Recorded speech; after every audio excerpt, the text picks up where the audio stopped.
জয় নিতাই গৌর হরিবোল।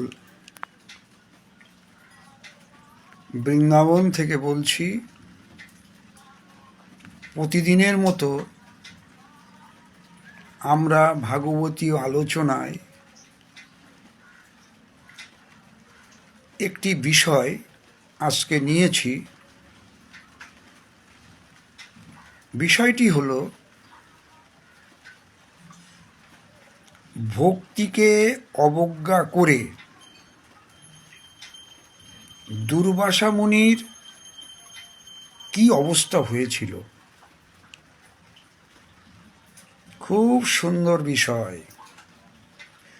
ভক্তিকে অবজ্ঞা করে দুর্বাসা মুনির কি অবস্থা হয়েছিল। আমরা যারা ভগবানকে পেতে চাই, ভক্তির রাস্তায় চলতে চাই, তাদের এ বিষয়টা বিশেষ করে মনে রাখা দরকার যে ভক্তিকে অবজ্ঞা করলে আমরা ভগবানকে আদৌ পাবো কিনা বা চলতে পারবো কিনা। কি বলছেন এ বিষয়ে শ্রীমদ্ ভাগবত মহাপুরাণ, তার ভাগবত মাহাত্ম্য 2য় অধ্যায় 20 নম্বর শ্লোক।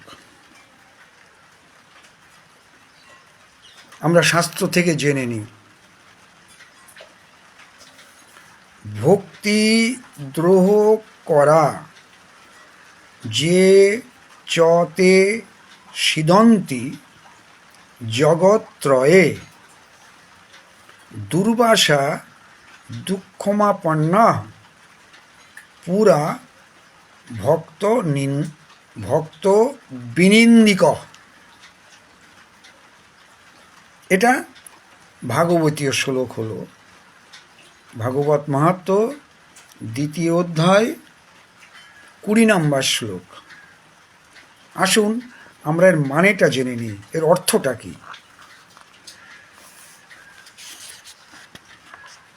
এটা স্বয়ং নারদ মুনি বলছেন ভক্তি মহারানীকে।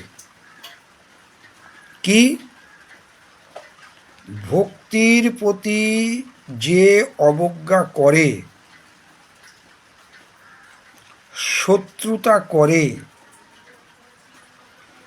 এই 3 লোকে তার কেবল দুঃখ আর দুঃখই প্রাপ্তি হয়। আবার বলি লাইনটা। ভক্তির প্রতি যে অবজ্ঞা করে, শত্রুতা করে, এই 3 লোকে তার কেবল দুঃখই, শুধু দুঃখ আর দুঃখই প্রাপ্তি হয়।